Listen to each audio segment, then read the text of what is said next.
Il y a plusieurs façons de faire ce numéro.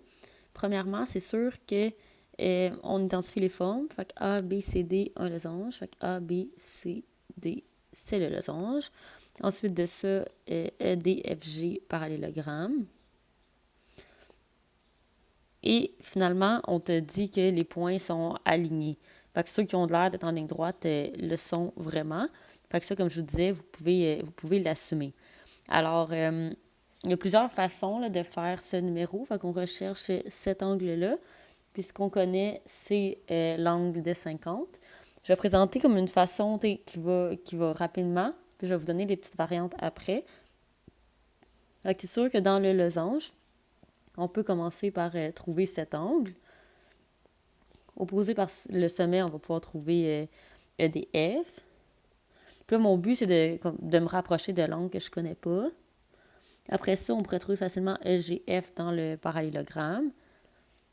Je pourrais trouver celui-là. Puis là, une fois là, ben, je vais pouvoir trouver le cinquième.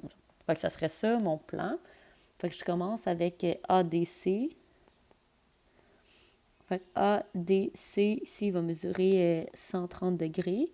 Pourquoi? Ben, parce que les angles consécutifs dans les losanges sont supplémentaires.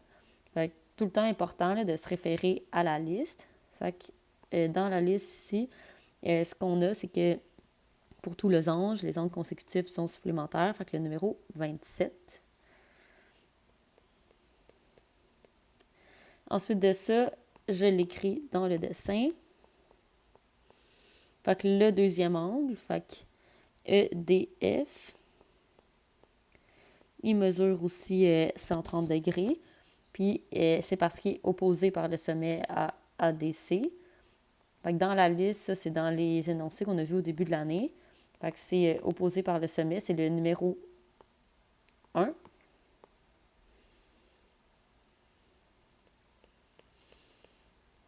Alors, on le connaît, 130 degrés. Le troisième, on peut le trouver directement parce que dans les parallélogrammes, les angles opposés sont isométriques. Fait qu'il mesure 130 degrés. Fait que E, G, F, 130 degrés. Puis ça, c'est parce que plus dans les quadrilatères, dans les parallélogrammes, les angles opposés sont isométriques. Fait que le numéro 26. Ensuite de ça, ben, c'est encore opposé par le sommet. Fait que l'angle GI, fait que 130 degrés, puis opposé par le sommet, c'était l'énoncé numéro 1. Puis là, finalement, ben, on ne sait pas c'est quoi cette forme, mais on sait que c'est un quadrilatère. Alors, on va pouvoir trouver l'angle HJI en additionnant les mesures.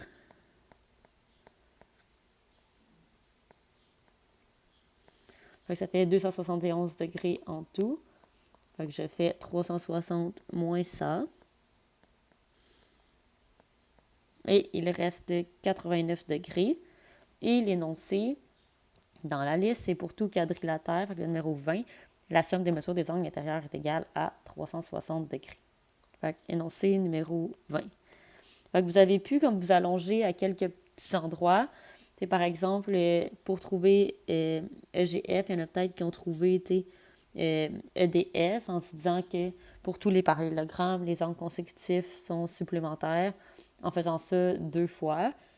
Sinon, ici, il y a aussi possibilité d'utiliser, mettons, les parallèles, mais attention, tu peux pas, si toi, tu as trouvé celui-là, puis que tu es passé directement là, c'est pas bon, parce que c'est pas la même séquente. Fait que tu peux pas faire ce chemin-là.